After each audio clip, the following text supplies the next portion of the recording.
Hola, No hola. soy socióloga. Buenas igual. tardes.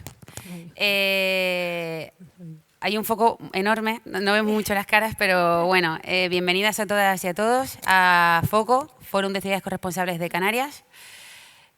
Este momento son 6 meses de trabajo, entonces me gustaría empezar agradeciendo a, por ejemplo, Sonia, que está por ahí, que trabajaba en la Viceconsejería de Igualdad y Diversidad, a Malu, a Miguel, que está aquí gestionando el edificio, a todas las personas ponentes que han sido súper cariñosas con el evento y han venido desde la ilusión, sobre todo las mujeres que son activistas, que sienten a veces un poco de inseguridad en estos espacios, ¿no? Que pueden ser un poco sensibles en esos temas. También agradecer a mi equipo, no sé dónde están, es muchísima gente, están por aquí.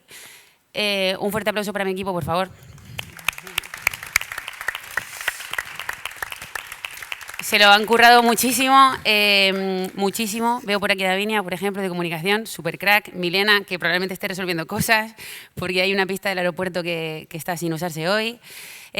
Samuel, Adrián, Alicia, que ha sido mi mano derecha, bueno, es la otra coordinadora del Congreso, me parece importante decirlo. También agradecer al Ayuntamiento de Las Palmas de Gran Canaria por cedernos este edificio. Es un absoluto lujo estar en este edificio. Me parece una infraestructura, lo hemos comentado un montón, Noemí y yo, fundamental. Para el espacio público. Al final es como si pusieras una especie de carcasa. El suelo es el de la plaza y eso me parece como interesante y bonito, ¿no?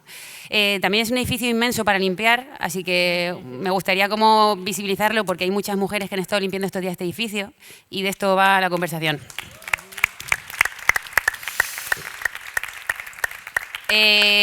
Rafaela Pimentel, que está por aquí en primera fila, absoluto orgullo que estés en este congreso, mención especial para ti. Estamos intentando poner manteles para que todas las mujeres que están trabajando en las tareas de cuidados de este edificio puedan conocer el Sindicato de Trabajadoras del Hogar y Cuidados de España. Así que si conocen a alguna mujer que tuviera necesidad de sindicalizarse, por favor, coméntenle que ese sindicato existe, es fundamental, y ya con que una sola mujer se sindicalice en ese sindicato, ya el Congreso habría merecido la pena. Así que un poco por resumir de lo que va la conversación.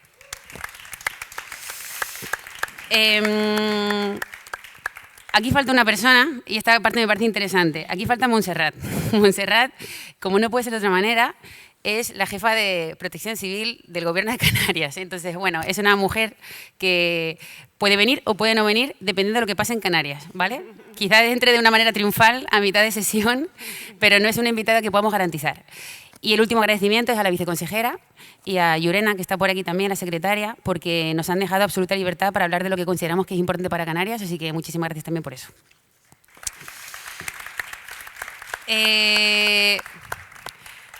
Antes de continuar, verán que hay una ausencia muy importante aquí.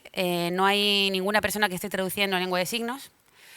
Eso es una cosa que hemos hecho mal desde la organización. Ha habido una serie de cuestiones que nos han impedido, tanto burocráticas como temporales, poder abordar ese tema. Entonces pedimos disculpas, hacemos autocrítica porque no hemos conseguido resolverlo, así que lamentamos mucho esa cuestión, intentaremos resolverlo y afortunadamente, aunque no es suficiente, porque lo interesante es estar presencialmente en la conversación, esto se queda grabado y esperemos poder matizar esa cuestión, entonces, bueno, pedir disculpas. También iba a estar Adrián y ya acabo un poco como en esta parte de presentación y empezamos la conversación, pero como sabrán, la presentación puede empezar, ¿no? A ver. Me toca a mí ver un poco cómo va todo, ¿vale? Creo que es aquí.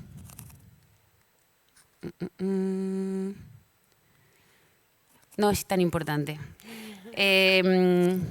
Bueno, Adrián, el concejal de Cultura, que es la persona que nos ha estado acompañando también todo este tiempo, ha sido un apoyo fundamental para FOCO.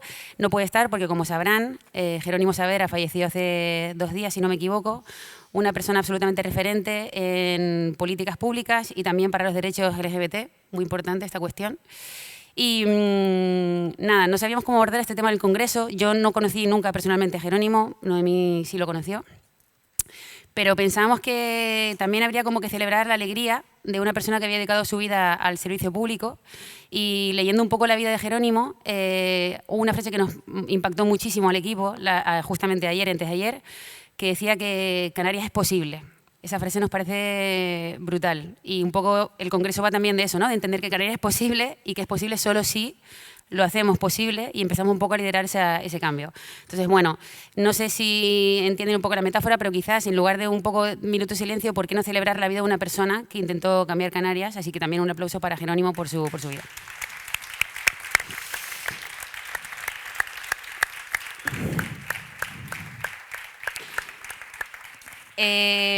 Bueno, el edificio Miller, como comentábamos, esta foto nos parece interesante porque llegaba el agua al edificio Miller.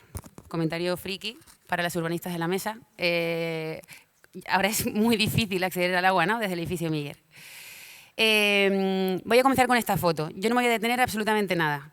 Cuento estas dos cosas e introducimos la mesa, ¿vale? Esta foto es brutal, representa de lo que va el Congreso, ¿no? Sobre todo representa cómo se ha hecho urbanismo en la historia de España, probablemente en la historia de muchos países a nivel mundial, ¿no? De izquierda a derecha tenemos a Santiago Calatrava, Francisco Camps y Carlos Fabra. Es una foto súper poética y súper metafórica porque están como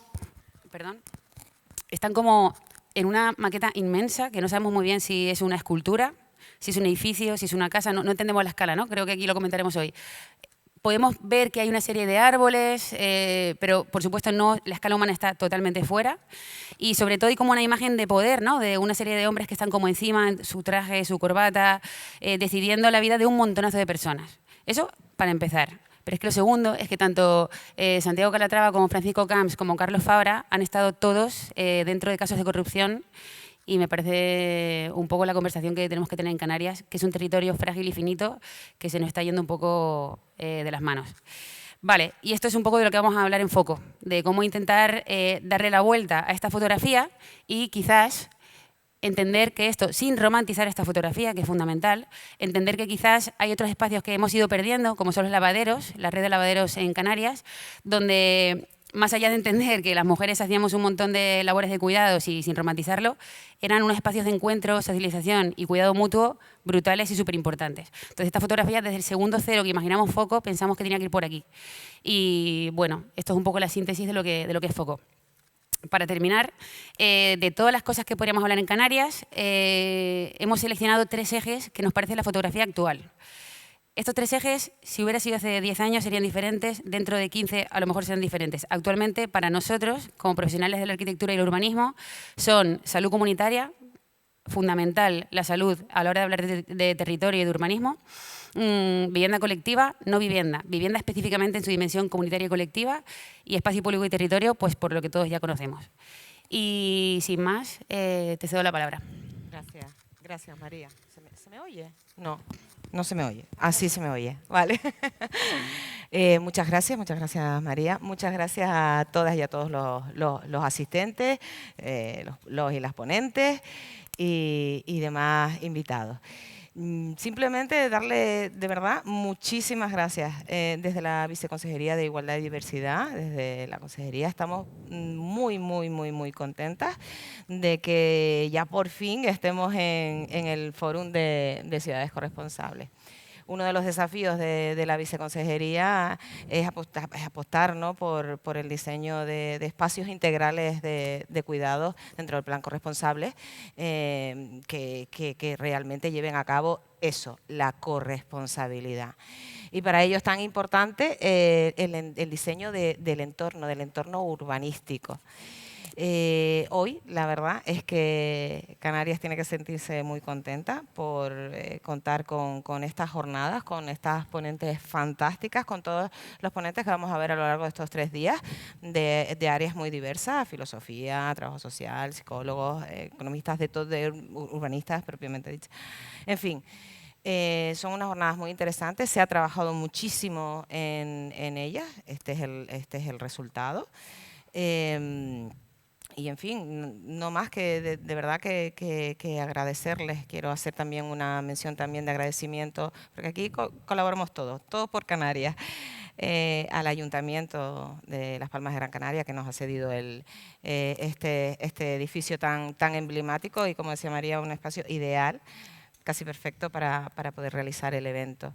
y no quiero terminar mis palabras sin también hacer el homenaje, también desde la viceconsejería, a nuestro queridísimo Jerónimo Saavedra, una persona que fue un referente, no solo en la lucha del colectivo y por evidenciar y luchar por la homosexualidad, sino también como político, persona culta, leída, en fin, un personaje muy emblemático en nuestras islas y del que lamentamos su pérdida, y vaya nuestras condolencias también para su familia.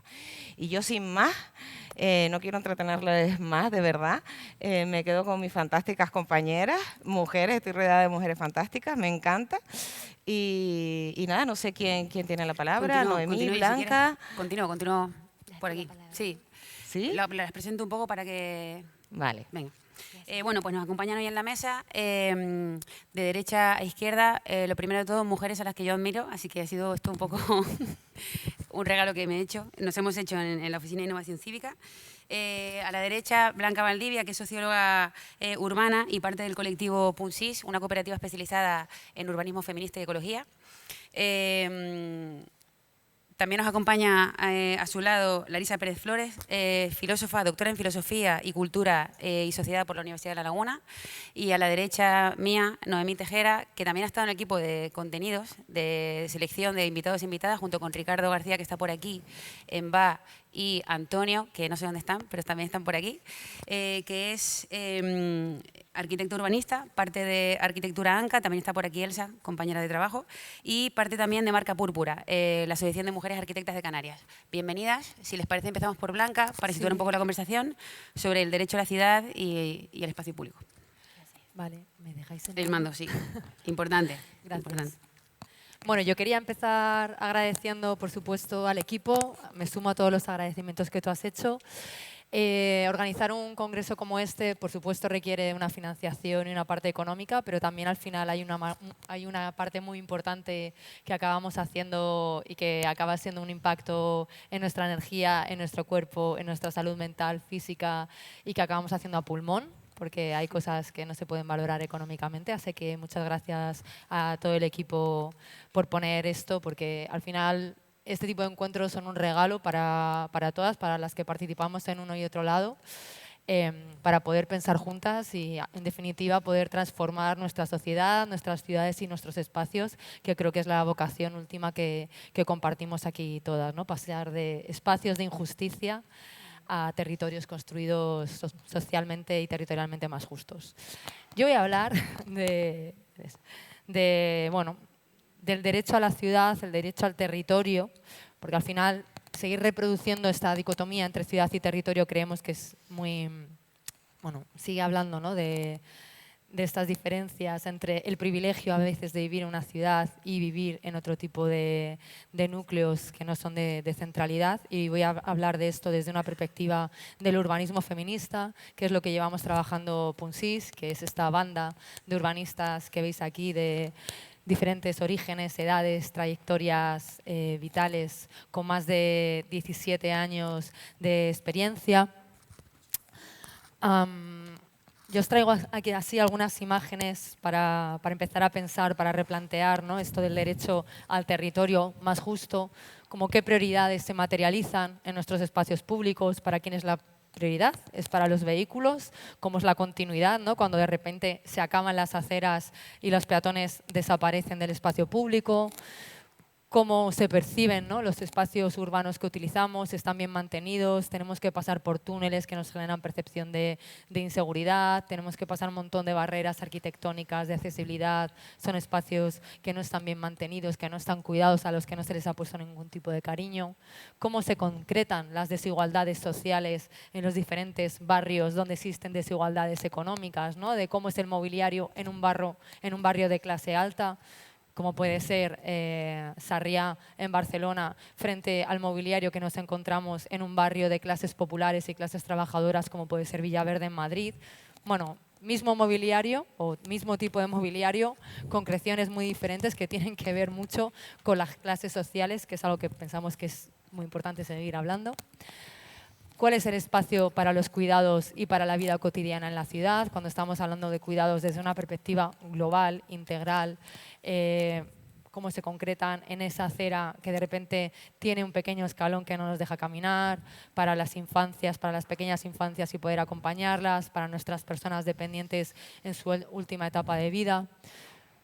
Todo esto al final nosotros lo analizamos desde una planificación y un diseño que son androcéntricos, que se han mirado desde una perspectiva productivista a partir de un diseño de la experiencia subjetiva, hegemónica y estandarizadora de un hombre tipo que es, por supuesto, hombre sin problemas de movilidad, sin personas a su cargo, de edad media y con ingresos. Y esto es, esta mirada androcéntrica, vemos que el espacio urbano es el escenario de estas desigualdades, pero vemos que también a través del propio diseño y configuración del espacio, esta mirada se reproduce, ¿no? Nuestro espacio al final reproduce el androcentrismo. Cuando de repente tenemos baños públicos que son solamente para hombres, cuando tenemos elementos urbanos básicos como son los bancos que están posicionados y ubicados de una manera casi como si fuera un castigo cuando tenemos la suerte de que existan. Un diseño urbano al final, ¿no? Donde vemos cómo se gestiona. Cuando estamos hablando de urbanismo no estamos hablando solamente de la piedra, del diseño, de la ubicación, también estamos hablando de cómo se gestiona el espacio urbano. Cuando de repente en una avenida como esta, que son 10 metros, tenemos un espacio ínfimo para que puedan pasar las personas, ¿no? Aquí vemos una clara priorización de la actividad económica frente a la vida, o cuando en plazas, ¿no? Como esta que es la Plaza del Sol en Madrid, de repente desaparecen los bancos porque lo que interesa es el tránsito de las personas para que puedan ir a consumir, a comprar a los diferentes ejes comerciales, pero simplemente no están los bancos, ¿no? Entonces, vemos cómo a través de la configuración y la gestión urbana, la gestión del espacio, se transmiten las prioridades, los roles y las jerarquías que existen en la sociedad. De hecho, creo que en este escenario es muy claro cómo el espacio genera jerarquías. Aquí está claro que hay una jerarquía entre nosotras que estamos en este lado del escenario y el resto de personas, ustedes que están a ese lado, ¿no? Pues el espacio, cómo se configura, está al final también estableciendo barreras de poder. El urbanismo con perspectiva de género, ¿no? Cuando se empieza a cuestionar el espacio, parte del cuestionamiento de esta dicotomía, que es la dicotomía de lo público y lo privado. Lo público, que es cómo las actividades, el espacio público, el ámbito público ha estado vinculado tradicionalmente con las actividades económicas, productivas y con los hombres, mientras que el espacio doméstico, el espacio privado, ha estado vinculado con las mujeres y con las actividades reproductivas y de cuidados. Y cómo las geógrafas feministas, ya, ¿no? Nosotras lo que estamos hablando, hay una larga trayectoria, una larga genealogía de teóricas y de activistas que llevan trabajándolo muchos años. Y cómo las geógrafas feministas ya en los años 70 nos decían que esta dicotomía que hemos aprendido, ¿no? Que al final es el origen de la conformación de nuestras ciudades actuales, no es algo universal, no es algo innato, no es algo que haya existido desde el principio de los tiempos, sino que comienza a darse de manera más cerrada, por decirlo de alguna manera, y mucho más sistemática a partir de la revolución industrial, con la división sexual del trabajo. Y lo que nos dicen las geógrafas a partir de los años 70 es que esta dicotomía se produce en este contexto histórico determinado, en un contexto histórico determinado, en un contexto geográfico determinado que es a partir de en las ciudades del norte global y se extiende a través del colonialismo, el imperialismo a otros territorios del mundo, y en determinadas clases sociales, ya que las mujeres de clases populares siempre han participado de las actividades económicas, ya fuera formal o informalmente. Y la segunda cosa que para nosotros es importante de esta dicotomía o de este dualismo como origen, ¿no? de la configuración del espacio tal y como lo tenemos ahora, es que nos plantea que los espacios de cuidados son solamente los espacios domésticos, cuando sabemos que hay muchos espacios públicos, comunitarios en nuestras ciudades que son imprescindibles, que son espacios cotidianos de los cuidados, ¿no? Desde cuando vamos a llevar a nuestra niña al cole, vamos a hacer la compra, vamos a acompañar a nuestra madre al hospital, al centro de salud, etcétera. y necesitamos un soporte físico para poder hacer todo esto. Como voy corta de tiempo, me voy a saltar esto, pero voy a entrar en cuáles son para nosotras, ¿no? Si pensamos en el derecho al territorio desde el urbanismo feminista, al final el urbanismo feminista no es un tema, sino que es una manera de mirar. Para nosotros hay 3 temas que son estratégicos, que son los cuidados, la seguridad y la participación. Cuando hablamos de cuidados, poner en el centro de las decisiones urbanas el cuidado, pensar en, ¿no?, qué necesitamos, qué soporte físico para hacer todas las actividades necesarias para sostener la vida, desde cocinar, comprar, llevar a las niñas al cole, etc. Nosotros además esto llevamos muchos años trabajándolo desde el paradigma de la ciudad cuidadora, que es una ciudad que te cuida, que cuida del entorno, que te permite cuidar a otras personas y que te permite cuidarte a ti misma. Pensando, ¿no?, cuáles son las características, cómo es el diseño de la marquesina, dónde se ubica, cómo es la flexibilidad, cómo podemos poner barandillas, cómo es la proximidad de los espacios para poder acompañar a estas necesidades diversas, complejas, cambiantes de los cuidados. Nosotras lo hemos trabajado a partir de estas características, que son espacios que sean accesibles, que sean próximos, que tengan agencia, que favorezcan la autonomía, la conciliación, la corresponsabilidad, la continuidad y la habitabilidad. El segundo tema, estoy yendo así como muy rápido para plantear temas, luego podemos seguir conversándolos, es la seguridad y la autonomía, entendiendo la seguridad como tener autonomía y libertad para usar cualquier espacio público a cualquier hora del día. Esto significa más allá del crimen, ¿no? O sea, tradicionalmente por desgracia el tema de seguridad es un tema bastante politizado. Eso significa que se usa como arma arrojadiza muchas veces antes de elecciones y eso significa que se utiliza muchas veces para estigmatizar a determinados barrios o a determinadas poblaciones. Pero este tratamiento de la seguridad, que muchas veces está más enfocada al control social y al control de determinadas poblaciones, no tiene en cuenta muchas veces las violencias de género, las violencias machistas, por supuesto no tiene en cuenta el racismo estructural, no tiene en cuenta la transfobia, la LGTBofobia, el clasismo, el capacitismo, etc.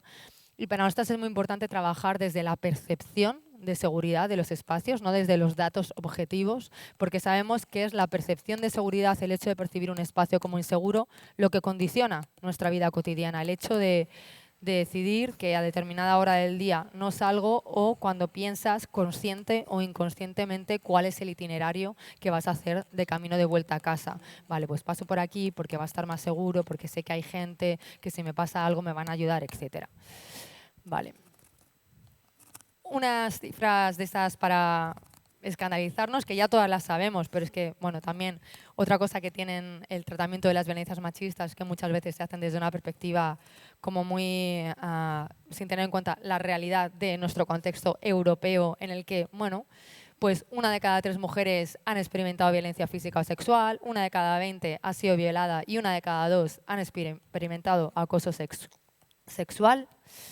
Esto también lo trabajamos desde el urbanismo, porque nuestra vocación no es seguir construyendo una narrativa de que estamos fatal y de que mejor no salir al espacio público, no. Eso se construye desde una narrativa de la percepción de seguridad es diferente, la percepción de seguridad está muy basada, por una parte, en la socialización que hemos vivido las mujeres desde chiquitas, donde se nos ha dicho que tenemos que tener miedo a la calle y tenemos que tener miedo a los desconocidos, a pesar de que sabremos que las mayores violencias las sufrimos las mujeres dentro de nuestros hogares y por parte de personas conocidas, pero como es la percepción de seguridad lo que condiciona nuestra vida cotidiana, debemos de atajarlo desde el urbanismo, desde nuestra disciplina, diseñando espacios en el que todas nos sintamos más seguras.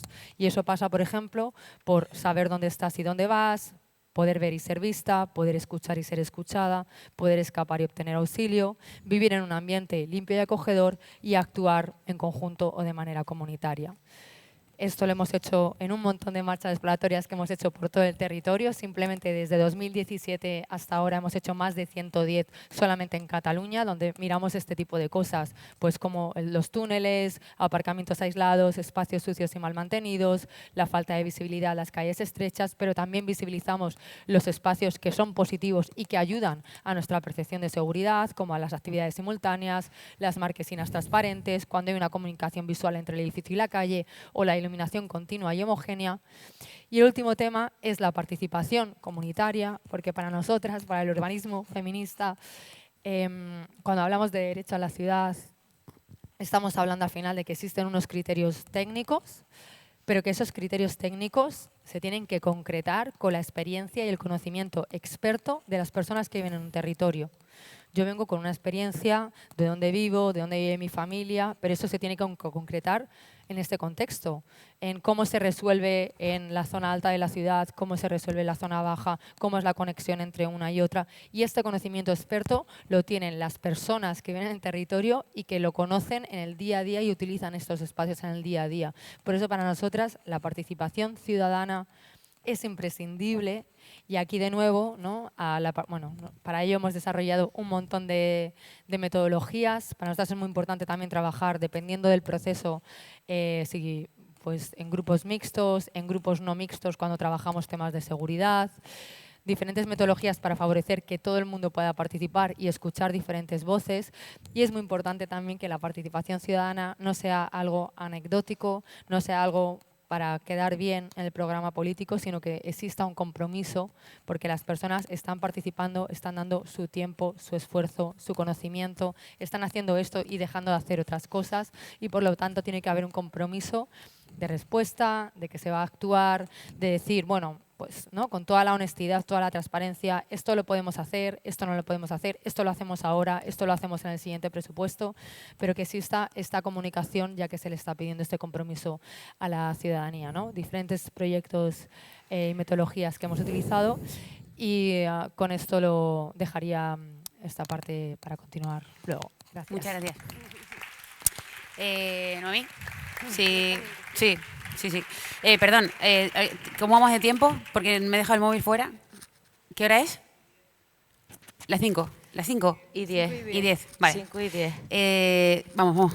Todo bien. Todo bien. Vamos bien de tiempo. Por si acaso digo dos frases y No, paso la que palabra. vamos, tenemos hasta las 6, así que hasta las 6 menos 10, así que perfectamente. Perfecto. Bueno, buenas tardes a todas y a todos. Quería volver a agradecer la invitación a formar parte de esta conversación ventana a muchas cosas, y en especial a los compañeros que ya nombró antes María, ¿no? Que de algún modo, pues a Ricardo, a Antonio, a Emba, ¿no? Y bueno, por supuesto, a la coordinación de OFIC, ¿no? Porque no me cansaré de decir que he aprendido muchísimo en todo este trabajo de curaduría, ¿no? de grupo de contenidos que hemos ido pues viéndonos puntualmente, por sus reflexiones, por esos grandes aportes, pero sobre todo también por el proceso colaborativo tal y como se planteó, ¿no? Y eso tiene mucho que ver con la forma de hacer y con cómo está planteado también este encuentro. Así que nada, muchas gracias. Vaya eso por delante. Los lugares comunes o truismo de Jenny Holzer encierran en cada frase una idea potencialmente compleja y polémica en una afirmación pues, aparentemente sencilla, ¿no? Sin privilegiar un punto de vista único. En este caso, vives los resultados sorprendentes de viejos planes sobrevoló el río Hudson en Nueva York en 1970. En este panel sobre el derecho a la ciudad, me gustaría centrarme en los espacios libres, aunque hay muchas líneas de tangencia con el discurso de Blanca, como no puede ser de otra manera, pero en los espacios libres como máxima expresión cultural de nuestro tiempo, o así debiera serlo, ¿no? Para que esto sea así, deben abordarse esos espacios libres desde estrategias urbanas compartidas. Los espacios libres constituyen lugares de expresión común. El espacio público como el espacio común, y no lo digo en el sentido administrativo, sino como aquellos espacios que generan relaciones de comunidad. Por tanto, poner el acento en la vida entre las arquitecturas, en la importancia de la calle, la plaza, esta plaza, ¿no? De la que hablaba María antes también, en el valor relacional. Primero la vida, diría Yangel, luego los espacios y por último las arquitecturas, ¿no? Pero ¿cómo abordar esto en estructuras que ya forman parte del devenir histórico de nuestra ciudad y en un momento en el que entendemos, o por lo menos por esta parte, que hay cierto consenso sobre no hacer, decrecer y regenerar? Pues abordar esto es hablar básicamente de reforzar las relaciones que se deben dar en la ciudad como sistema complejo y no tanto de la forma de la ciudad. Desde el espacio libre debemos evidenciar nuevas formas de relación para incorporar en la ciudad y que contemplen, como ya decía Blanca, distintos tiempos del cuidado. el cuidado en sus distintos tiempos. Sobre esto vamos a seguro tener oportunidad de hablar. Mirle Ladermal Ukeles, que, bueno, como ella se hacía llamar, era una artista del mantenimiento, una artista del cuidado, con su manifiesto del arte del mantenimiento en mano, en 1969, hace ya algo de tiempo, se propuso hacer del trabajo doméstico una práctica artística, tan imperativa como la creación y la factura de objetos. En este caso se llama esta pieza Lavado, Huellas, Mantenimiento Exterior. Bajo la perspectiva urbanística aplicada a los cuidados, como ya decía Blanca, existe una terminología compartida, impulsada desde el urbanismo ecofeminista, porque solo nos entendemos en relación con otros y otras en las redes de apoyo mutuo. Estudios feministas y de género aportan un conjunto importante, enorme, ¿no? Con herramientas analíticas para entender cuáles son las relaciones sociales que estructuran la vida en comunidad. Se cuenta con una enorme, una ingente bibliografía, con trabajos y experiencias desarrolladas fuera y dentro de nuestro contexto nacional. Hoy nos acompaña Blanca, componente del colectivo Puncis, colectivo de referencia, bueno, por la ingente cantidad de trabajos, ¿no? Pero también por impulsar esa constante transferencia de conocimiento, que casi la llevan de la mano muy desde el arranque, ¿no? La perspectiva de género interseccional es una herramienta conceptual y una categoría de análisis, y conviene además reseñar ese concepto de interseccionalidad, acuñado por Greenshow, ¿no? En su momento, para confrontar el hecho de que muchos de nuestros problemas de justicia social a menudo se solapan, creando múltiples niveles de injusticia social. Aquí vemos a Mona Hatoum cuando realizó en 1985 esta performance en el barrio londinense de Brighton. Recorrió las calles con unas botas que seguro todas podemos reconocer, ¿no? Unas Dr. Martens atadas a sus tobillos durante 1 hora. Los pies descalzos en esta pieza aluden a la vulnerabilidad de las minorías étnicas ante la autoridad pública encargada de la protección de la comunidad. Más allá de la acción en sí, que por supuesto tiene una fuerza innegable, a mí me fascina especialmente, si ven esa imagen superior, toda la vivacidad que hay alrededor del barrio, ¿no? Mientras esta acción toma lugar, ¿no? El urbanismo, que bueno, ese es un poco el papel que nos toca a las urbanistas aportar como disciplina, por supuesto, determina la configuración de los espacios que constituyen el soporte físico de los usos sociales. Pero hasta ahora, el diseño de las ciudades ha sido abordado en función de las actividades vinculadas, pues, a la esfera productiva, a ese paradigma, ¿no? de la producción, algo que además también se aplica a la regulación de la ciudad, a los derechos y deberes sobre el uso que a esta le damos. Esta forma de hacer ciudad además es permeada en todas sus escalas por una óptica androcentrista, y su fundamento, como ya todas saben, pues tiene su origen en gran parte en el funcionalismo, en la Carta de Atenas, en la zonificación, en la calificación del suelo. El cuerpo cubierto de paja, que es una de las acciones de Fina Miralles, forma parte de la serie Las relaciones del cuerpo con elementos naturales, ¿no? En donde su cuerpo es cubierto por elementos como paja, roca, tierra, arena, ¿no?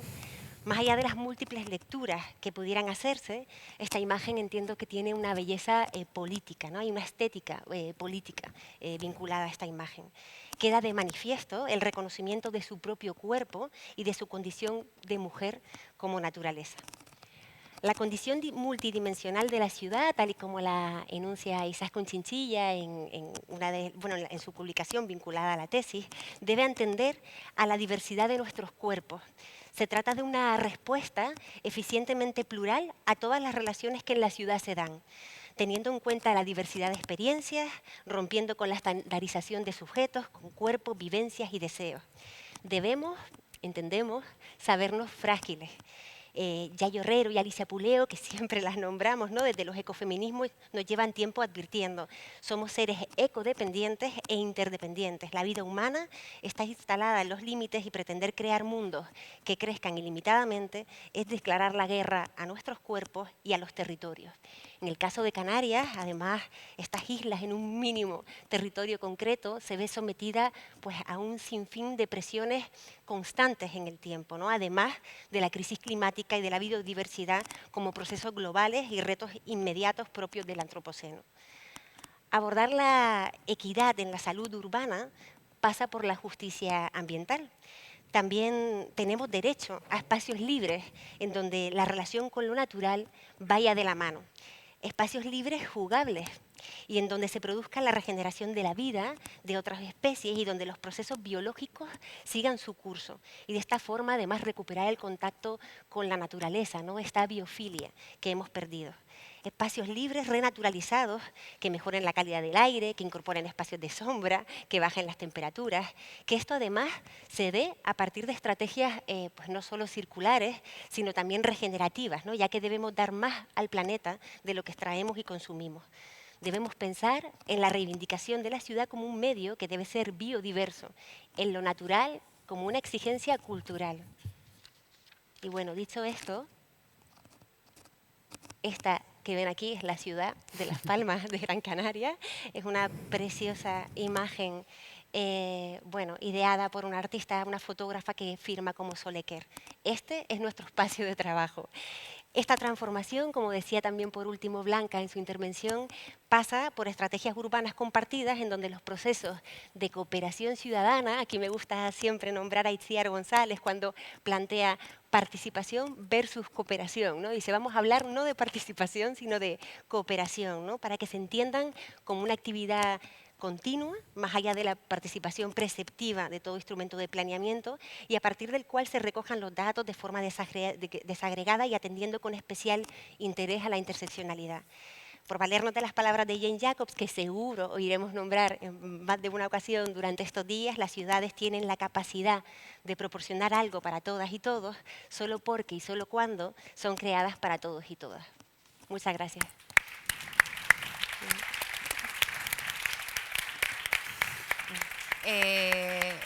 Larisa, si te apetece continuar la conversación. Sí. Sí. ¿Se me escucha? Sí.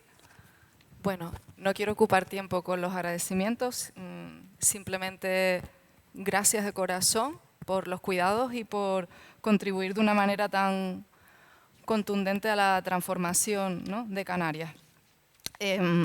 Después de estas dos enormes intervenciones, me preguntaba qué es lo que yo podía aportar. Yo no he traído una presentación.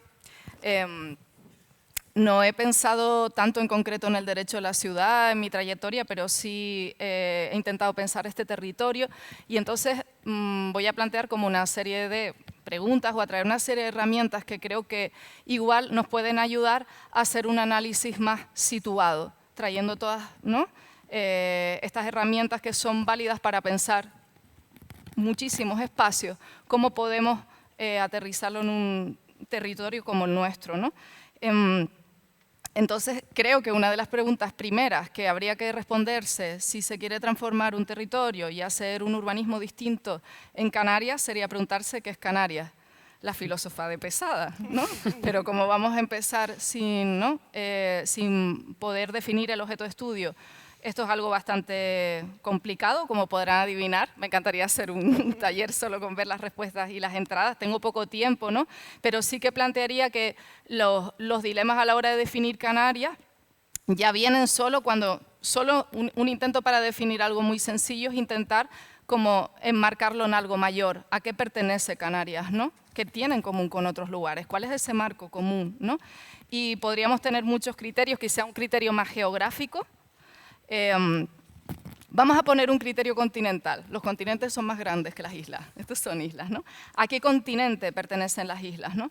Y está claro que la pertenencia es africana, pero existe un desfase entre la pertenencia geográfica y la pertenencia política. Incluso puede que un desfase entre la pertenencia política, la pertenencia geográfica y la pertenencia cultural, ¿no? Muchas veces se habla, ¿no?, de tricontinentalidad para explicar este dilema, también porque las islas estamos muy acostumbradas a definirnos a partir de los continentes. Quizá habría que buscar otras fórmulas, más allá de la tricontinentalidad, pero vamos a partir de este dilema. Quizá saliéndonos del marco continental, podríamos buscar un criterio de filiación distinto, que fuera más étnico, ¿no? La etnia, las características que tiene, la cultura, ¿no?, esos elementos que nos unen. ¿Cuál sería? No, pues dentro del continente africano hay culturas afiliadas a un marco bantú o a un marco maorí en el Pacífico, ¿no? ¿Cuál es ese marco étnico? Una pregunta difícil, ¿no? También de responder. Otra nueva pregunta difícil. Podríamos quizá viajar al pasado y hablar de un marco amazigh de pertenencia. El mundo amazigh es un mundo transnacional que recorre el norte de África y llega a las islas, que por una parte no nos pertenece porque ni siquiera tenemos lengua amazigh viva solo en nuestra toponimia, pero sí recoge una memoria y sí es cierto que el mundo amazigh es un mundo hoy diverso, espiritual, política y lingüísticamente también, ¿no? Dilemas. Y después un marco como que sea más nacional, ¿no? ¿Cuál sería esa pertenencia? Lo español, por ejemplo, sería otro marco común con el que podríamos dialogar y es un marco con el que también no deja de haber disonancias, igual que con esta pertenencia amazigh, que puede que tenga disonancias con el presente, porque encontramos elementos comunes que trascienden lo nacional y que quizá nos remitan a un mundo que es hispano, por ejemplo, y eso trasciende lo nacional. Y quizá es más fuerte, por poner un ejemplo, el vínculo entre lo canario y lo caribeño que el vínculo entre, ¿no? Lo canario y lo español como entidades. Son cosas interesantes. No está claro el marco, pero creo que este barrido nos sirve quizá para quitarnos algunos velos o capas que tenemos acumuladas en mirar a Canarias y entender que hay diferentes enfoques y que son problemáticos.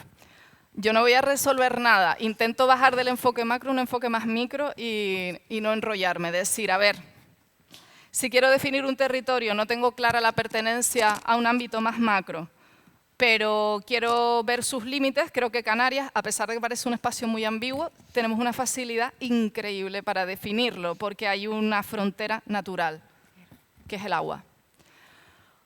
Y con esa frontera natural pues podríamos definir una entidad común que es archipiélago, un conjunto de islas, con elementos más o menos comunes. Y esta idea de frontera a mí me interesa un montón, porque creo que sirve para expresar mucho de lo que están poniendo nuestras compañeras sobre la mesa.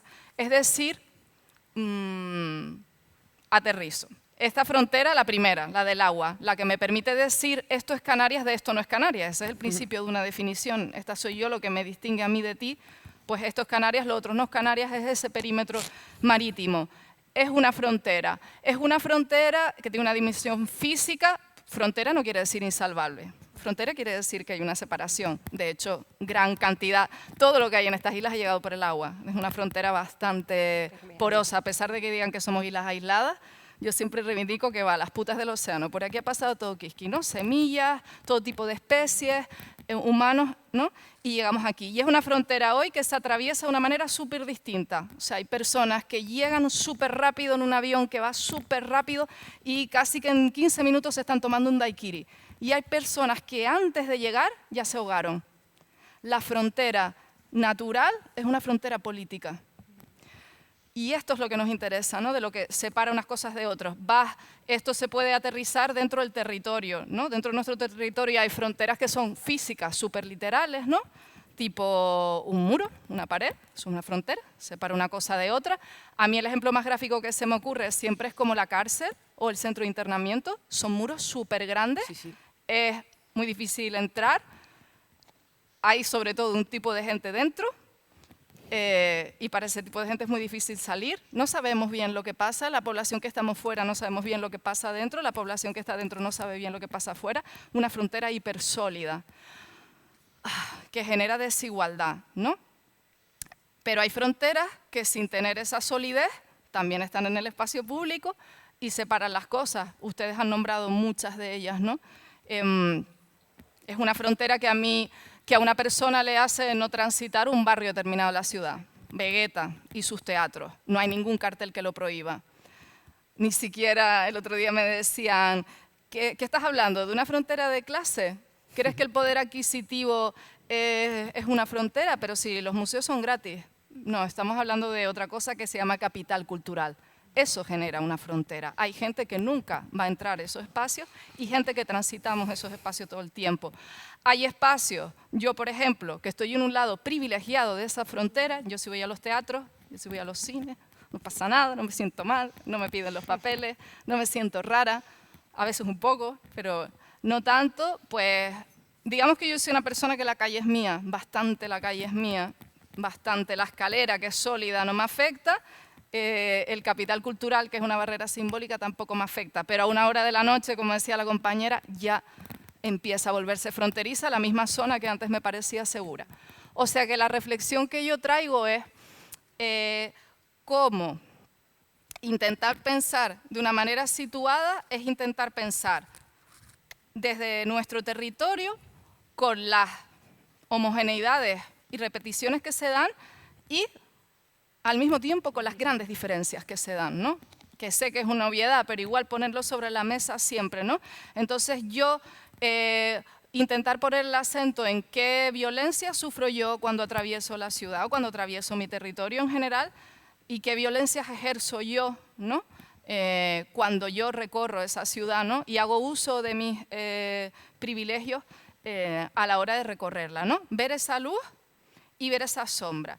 Y algo que creo que nos puede ayudar, que bueno, que ustedes lo han formulado de otras maneras, es intentar encontrar las respuestas, no como si fueran parte, como no sé, de una búsqueda personal o de una invención.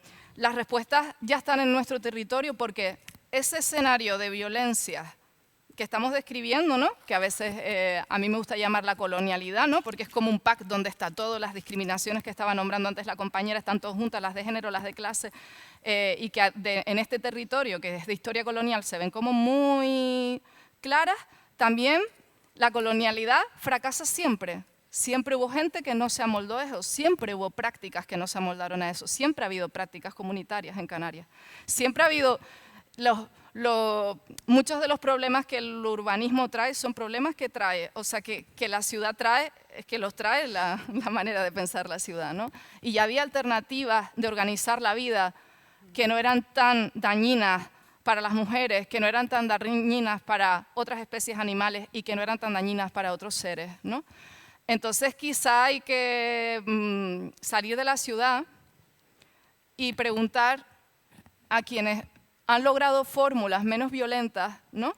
De relacionarse con el medio que han existido y en nuestro campo en Canarias y en nuestro mar en Canarias han existido formas de relacionarse con los otros, las otras, les otras y las otras especies que no han sido así. Eso es lo que me parece a mí que podría traer un pensamiento más situado. No caer quizá en la costumbre de como buscar soluciones importadas a problemas también importados de alguna manera, ¿no? Porque la colonialidad es un problema importado. No estoy diciendo que aquí en Canarias la gente antes de la incursión colonial viviera en un paraíso, ni mucho menos, que aquí habría sus violencias, no las voy a diagnosticar. Las de hoy sí que están muy bien diagnosticadas por muchísimos estudios que las compañeras estaban citando antes. Entonces casi que las preguntas serían: ¿cómo lograr una mirada sobre el territorio que integre todos esos elementos, ¿no? que tenemos en común en Canarias, que se pongan en valor, porque vivimos en un espacio urbano desmemoriado? Cada construcción borra memorias, borra formas de hacer, borra formas estéticas, borra formas de relacionarse, ¿no? Desde una mirada androcéntrica, colonial, etcétera. ¿Cómo traer sobre la mesa esa memoria? Porque yo creo que no solo nos trae formas menos violentas de vida, sino que reconocerte en tu casa, que esto no sé si va a quedar cursi, pero es que lo pienso un montón, ¿no? Que la casa es una metáfora súper buena del habitar, de la ciudad. Que te sientas en casa, que te sientas como te sientas en casa de tu abuela cuando te comías el plato de potaje, que te sientas así cuando entras al museo, cuando entras al colegio, cuando entras, que puedas tener algo de eso, ¿no? Y de ese olor y de ese color. No, a mí creo que eso haría que la ciudad fuera un espacio más hostil y creo que haría que la gente que habitamos la ciudad y las que no somos urbanistas y tal, pudiéramos opinar porque el conocimiento acumulado ya está, ¿no? Como decía Bentejuy el otro día el compañero, que urbanistas me dio una buena lección diciendo urbanistas somos todos, ¿no? Claro. Pues pues traer ese conocimiento acumulado para hacer ciudad propia, escuchando el equilibrio entre escuchar las voces todas. Me enrollé demasiado, ¿no? No, va perfecto. El equilibrio entre escuchar las voces todas, pero no crear un imaginario deslocalizado. Ese yo creo que es el pulso. Sí, por sí. ahí. No voy a... Me gustaría decir algo. Voy a cerrar el cuaderno. No hace falta que haga yo ninguna pregunta. Creo que vamos a fluir de forma natural. Una cosa solamente, aprovechándolo... ¿Quieres intervenir? Entiendo, ¿no? Sí, pero... Sí, una cosa solamente. Has hablado de Capital Cultural. Nos acompaña la librería Canaima. Muchas gracias por estar aquí, por cierto. Y también Vulcana Serigrafía. El acceso a un libro también es un capital cultural importante. Si cualquier persona tiene problemas económicos para acceder a una compra de un libro en Canaima o Vulcano Serigrafía, pueden ponerse en contacto con nosotras y buscamos una solución desde la organización. Eso por un lado. Y por otro, que Vulcano Serigrafía va a donar la economía que generen a Guanarteme se mueve, que es la asociación que está luchando por el derecho a la vivienda en Guanarteme. Simplemente. Abrimos la ronda de preguntas. Nada, bueno, quería señalar que de algún modo, Perdón. aunque no lo hubiéramos hablado, aunque hemos terminado de maneras muy distintas, ¿no? Realmente las tres hemos acabado con el mismo tema, ¿no? Que tiene que ver con la participación, con los saberes de nuestros cuerpos, de nuestras experiencias, de nuestra vivencia y qué es lo que significa que esa participación sea efectiva y sea real, ¿no? Te decíamos el otro día, ¿no? Lo decía Bente Hui, ¿no? Era, por supuesto, puedes hablar y opinar sobre la ciudad, faltaría más, eres urbanista porque llevas pues todo ese conocimiento y decimos una y otra vez, ninguna técnica bajo ninguna formación va a poder tener ese bagaje con respecto a lo que significa habitar un lugar concreto, ¿no? Pero por otro lado, sí que me gustaría señalar, igual por ese otro lado en el que yo me muevo, que la ciudad, o sea, realmente el germen en la naturaleza de la ciudad está la transformación en sí mismo. O sea, esa mirada, hay que tener mucho cuidado para que no sea nostalgia, que todos esos saberes, esas formas de habitar, de construir, esas materialidades, tengan continuidad. Es muy importante lo que hablabas de la memoria, ¿no? De la memoria en la ciudad como la suma de capas. Pero no olvidemos que la transformación está en la propia naturaleza, ¿no? Entonces, tenemos que seguir impulsándonos. Lo que pasa es que esa transformación tiene que estar planteada desde una convicción y desde una estrategia compartida, ¿no?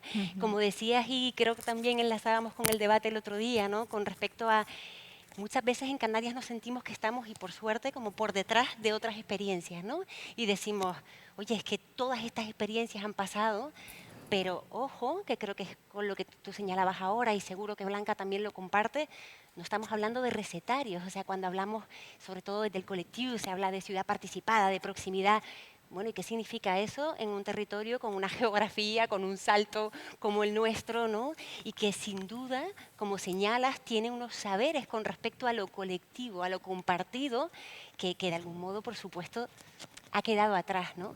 Así que, bueno, en una mezcla, ¿no? Entre lo que significa, pues, apostar por esa transformación, pero una transformación que sea compartida y en el que, por pequeña que sea, o sea, ahora mismo en la ciudad, por hablar de la ciudad de Las Palmas, ¿no? Que estamos pues aquí situadas, se están produciendo un montón de transformaciones. Bueno, tenemos una obra y hay un paisaje sonoro que nos acompaña durante estos días, ¿no? Cada una de esas intervenciones es una oportunidad enorme de transformación, de condicionar la cotidianidad del día a día de cada una de las personas. Hablábamos de si hay banco o no hay banco, el banco como estructura de movilidad. El otro día en la escuela apuntaban, oye, es que el banco debería estar en los planes de movilidad urbana sostenible, porque si está el banco, igual la ciudad caminable, que es una de las apuestas, puedo llegar pues, al mercado, a la plaza. Si no hay banco, pues igual no puedo. Si el banco es de una manera determinada, podré sentarme con otras compañeras y compañeros o no, o podré incluso, ¿por qué no?, mover el banco, que pasa en otros muchos lugares, y entender que me quiero, pues, organizar de esta manera o en círculo o como sea, ¿no? Entonces, bueno, cada una de esas transformaciones creo que hay que ser muy serio y estar muy encima y que realmente plantear una cuantificación de un modelo y una estrategia de impulso, ¿no? Hacia todas estas cuestiones que tienen que ver con la biodiversidad, con la perspectiva de género como herramienta interseccional, y no deberíamos dejar escapar ninguna, ¿no? Sí, más. Vale. No, Claro, yo no tengo la parte local, ¿no? No tengo el conocimiento situado, entonces me lo voy a llevar un poco a un plano más general. Tenía así como 3 comentarios apuntados. Es súper raro mirar al público porque no os No vemos, nada. ¿vale? Sí.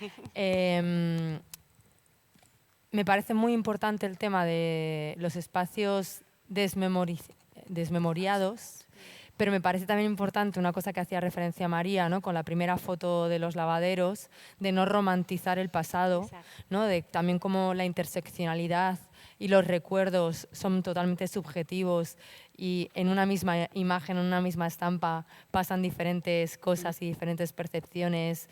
Y están atravesadas por diferentes violencias, ¿no? Como pues, bueno, pues las domesticidades, esos recuerdos que tenemos a lo mejor de casa de nuestra abuela también podían ser un espacio de violencia, un espacio de opresión. Bueno, y es como simplemente es, ¿no? Obviamente la ciudad como espacio de transformación, obviamente hay que recuperar la memoria sin romantizarla. Y vengo a traer una anécdota, que yo soy muy de anécdotas. Yo soy de un pueblo enorme que se llama Móstoles, que seguramente a todo el mundo le suena porque es un pueblo con un alto porcentaje de personas, muy personajes, ¿vale? Entonces sale de vez en cuando. Móstoles es un pueblo de casi 300.000 habitantes que en los años 60 tenía aproximadamente 20.000, 30.000 habitantes y en los 70 tenía 200.000, ¿vale? Entonces, durante muchos años, la gente del pueblo tuvo que salir a la calle, cortar el tráfico, ocupar espacios para conseguir el agua canalizada del canal de Isabel II, porque no había agua canalizada. El agua en este pueblo de repente 200.000 habitantes era de pozos, de espacios privados, tal, y bueno, al finales de los 70, 80 se consiguió el agua canalizada del canal de Isabel II. Había un elemento conmemorativo, que aquí vengo a traer el elemento del patrimonio, no solamente cultural, sino el patrimonio social de la memoria, de las resistencias y de las victorias, que creo que reivindicamos poco las victorias populares y comunitarias y hay que aferrarse a ellas, porque si lo hemos podido hacer 1, 2, 3 veces, lo vamos a poder seguir haciendo. En Móstoles había un elemento configurativo, ¿no? Un elemento patrimonial, una escultura que rememoraba esta lucha por el agua que consiguió esta canalización del agua. En una reforma urbanística, esta fuente desapareció, ¿vale? Nunca más nadie supo de ella. Entonces, si tú le preguntas a la gente joven sobre la guerra del agua en Móstoles, ¿no? O la lucha por el agua, nadie sabe nada, ¿no? Entonces, en este elemento de memoria me parece también importante pues estos ítems, estos elementos que le dan sentido a nuestra memoria colectiva de lucha, de resistencia, que al final la lucha y la resistencia o estos modos de vida alternativos muchas veces no son por voluntad. O sea, a mí me gustaría poder resolver mucho mejor mi vida cotidiana y no tener que tener un grupo de consumo en esto. Pero son resistencias a un sistema que nos oprime triplemente con, obviamente, ¿no? En algunos territorios las lógicas coloniales imperialistas, con el patriarcado y con el capitalismo, ¿no? Que recordemos que el capitalismo se fraguó gracias, de hecho, a las lógicas patriarcales o al sistema patriarcal y al sistema colonial. Y el capitalismo, ¿no? Su ente o uno de sus instrumentos que utiliza es precisamente homogenizar las necesidades y cómo se concretan estas necesidades en el espacio urbano, poniendo de repente el mismo tipo de juego infantil en Las Palmas que en Donosti, ¿no? Ningún tipo de relación en cómo se vive, cómo se usa, cómo se materializa. Entonces, el tema del capitalismo, cómo intentar homogeneizar, repetir para sacar el máximo rendimiento económico es súper importante, ¿no? También es un poco lo que hablaba la compañera de Territorio Doméstico esta mañana, cuando de repente en los cuidados acá se acaban viendo como algo de lo que sacar provecho económico y aparecen las grandes empresas inmobiliarias en el sector de cuidados sin que les importe nada a las personas. Y lo último que quería hablar, que me ha gustado mucho toda la parte que has hablado de las fronteras, y cómo la parte física ¿no? También es súper importante. Yo pensaba cuando has dicho el tema de los centros de internamiento, ¿dónde se localizan las cárceles dónde se localizan los CIES, dónde se localizan los centros psiquiátricos, dónde se localizan las residencias para personas mayores. Pues al final están en bordes, ahí sí que no interesa el cómo llegar. Bueno, son cosas que no interesa que sean invisibles, porque si tú no ves a los presos, si tú no ves a las personas que van a visitar a las presas, a las personas que están internadas en un CIE, a las personas mayores, a las personas que tienen un tema de salud mental, bueno, salen de tu vida cotidiana, dejan de preocuparte y pasan a ser un elemento subalterno, ¿no?, de la sociedad. Entonces, aquí también el tema de la frontera como súper importante, dónde se ubican estos territorios al final punitivistas y de falta de cuidado, ¿no? Bueno, bienvenida Montserrat. Ahora conversamos contigo. Va a intervenir ella y luego creo que vamos ahora sí más justos de tiempo, ¿verdad? ¿Quién me puede decir qué hora es? Vale, menos cuarto, vale. Vamos a comenzar contigo y luego continuamos. Simplemente, bueno, felicitar a nuestras ponentes fantásticas, por supuesto, todo lo que han dicho es real. Es cierto y por supuesto ha sido muy interesante de lo que hemos podido aprender. Me gustaría también destacar, a colación de esto, que nuestro territorio, nosotros vivimos en nuestras 7 islas, 8 si contamos a San Bruno. Bueno, en nuestras islas son todas muy diferentes. Tenemos un suelo diferente, un paisaje diferente, hasta formas de hablar casi diferentes, ¿vale? Aunque tengamos la cultura canaria, cada una tiene su propia idiosincrasia y sus propias maneras, lo cual es enriquecedor. Pero también se presenta como un desafío, estos desafíos que yo les hablaba antes de la Viceconsejería de Igualdad, de crear espacios integrales para los cuidados corresponsables. Esta corresponsabilidad también tenía que ser no solo entre mujeres y hombres, tiene que ser una corresponsabilidad entre el Estado también, entre el Estado, el mercado, entre todos, ¿no? Y a colación también de lo que decía Noemí, que no sea una participación, sino que sea cooperar y que sea una corresponsabilidad. Con lo cual subrayo eso, que no solo tenemos ese desafío, y ese desafío se convierte en una oportunidad, como decíamos, en una oportunidad para crear esas ciudades más amables, más humanas, ¿no? Que es de lo que se trata, para poder por fin convivir en paz y en el amor. Pues no solo se presenta como ese desafío ilusionante, sino que creo que tenemos el doble reto, pero por nuestras características de cada una de nuestras islas.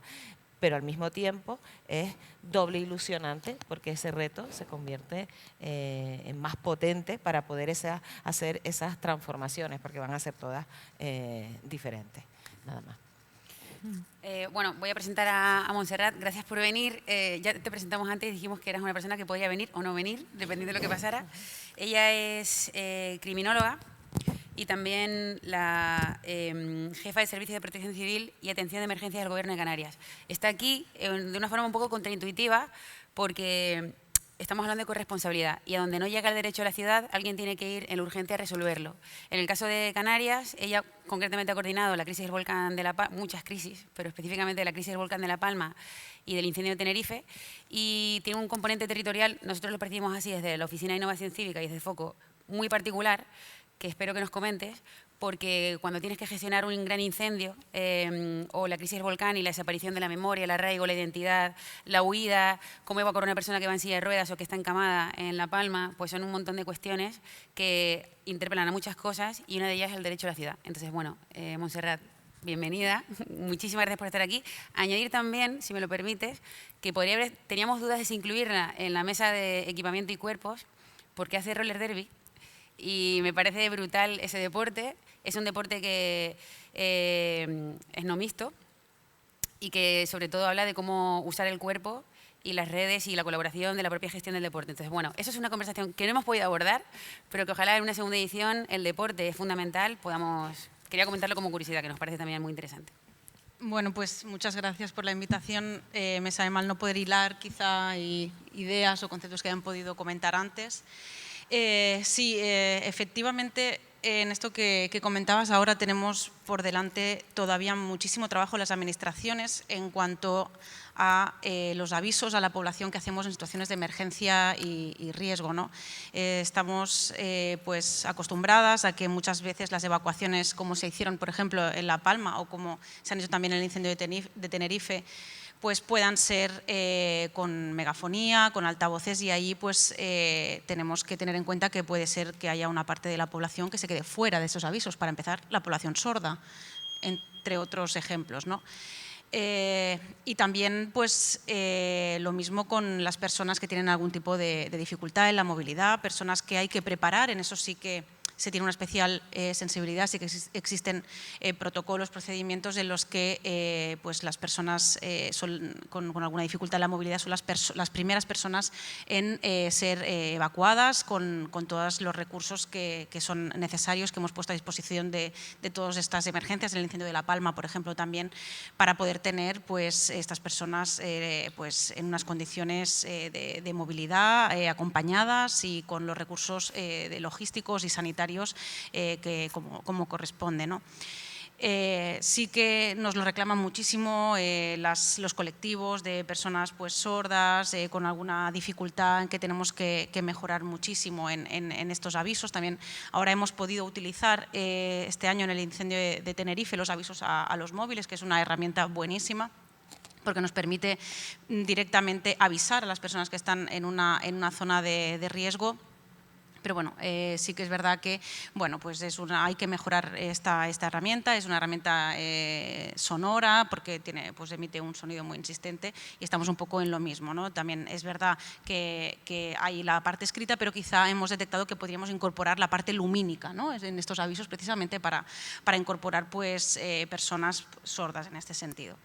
Bueno, voy a dar algunas ideas generales, un poco como conceptos en lo que tenemos que tener en cuenta en la gestión de emergencias, ¿no?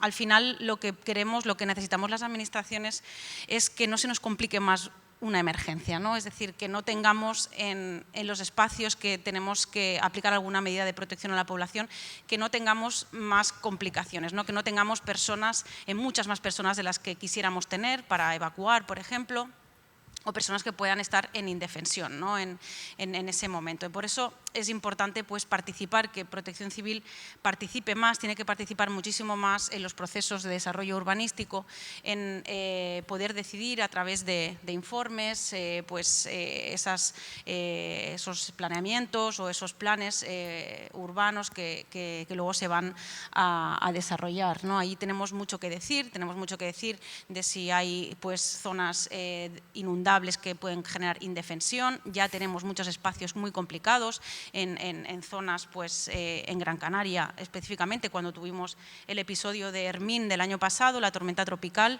pues nos preocupaba bastante algunas zonas de aquí de Gran Canaria, ¿no? Por suerte vamos evolucionando con sistemas que nos ayudan a lo que es la alerta temprana, ¿no? A podernos adelantar a estos fenómenos meteorológicos adversos, identificar las zonas de riesgo para poder tomar decisiones con tiempo, personas que necesitan pues, una logística especial para poder ser evacuadas, e intentar pues, hacerlo con algo de antelación, aunque sea una hora, puede ser un momento pues, válido para poder tomar alguna decisión en este sentido, ¿no?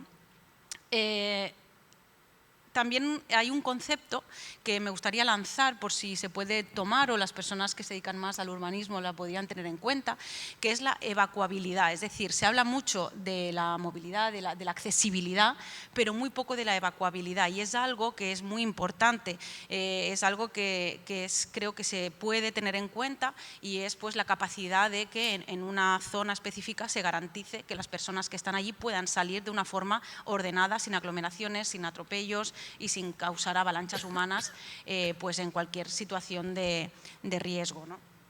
Y tener en cuenta también todo lo que es la clasificación del espacio. entendiendo la vulnerabilidad para nosotros, ¿no? Un poco el punto de vista como es decir, la vulnerabilidad como la autoprotección frente al riesgo, es decir, cómo las personas que están o viven en una zona, pues que puedan de alguna forma pues, tomar las medidas de protección, de autoprotección. Algunos ejemplos pues, serían pues, que sean espacios que puedan resistir algunos impactos, no diseñar espacios en zonas donde no hay una franja de protección, como es el caso, por ejemplo, de los incendios forestales. También pues, que no sean espacios que contribuyan a propagar esa misma emergencia, que sean favorables para la detección, la detección y la visualización de esa emergencia, o, por supuesto, que puedan acceder los servicios de emergencia a las zonas donde tienen que acceder, ¿no?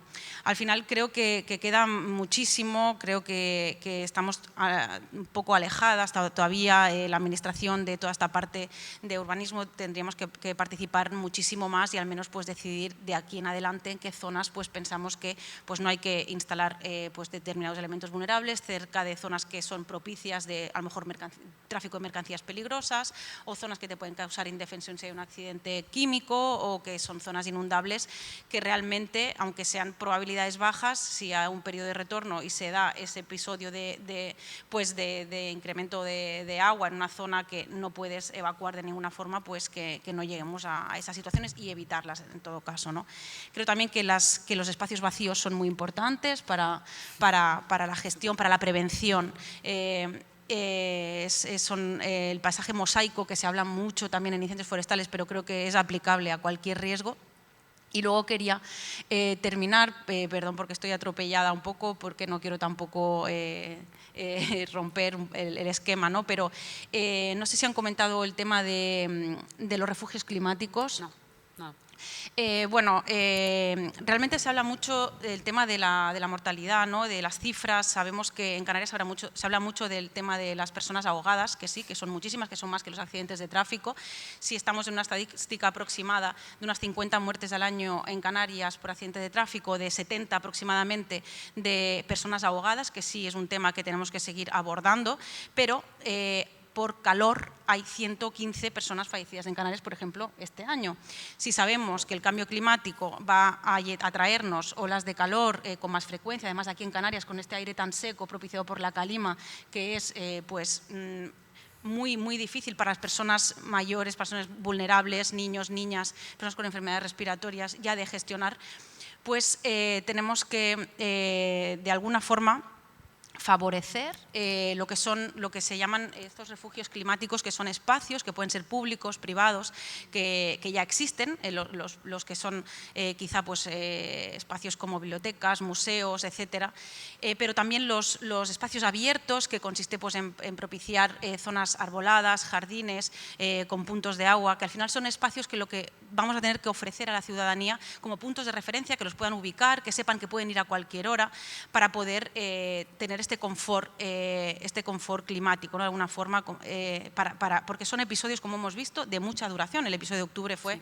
increíble, durante 15 días, fuera de las épocas acostumbradas, muchas infraestructuras no estaban pues, adecuadas, como es normal, y habrá que pensar en adecuar las escuelas pues, a esta situación.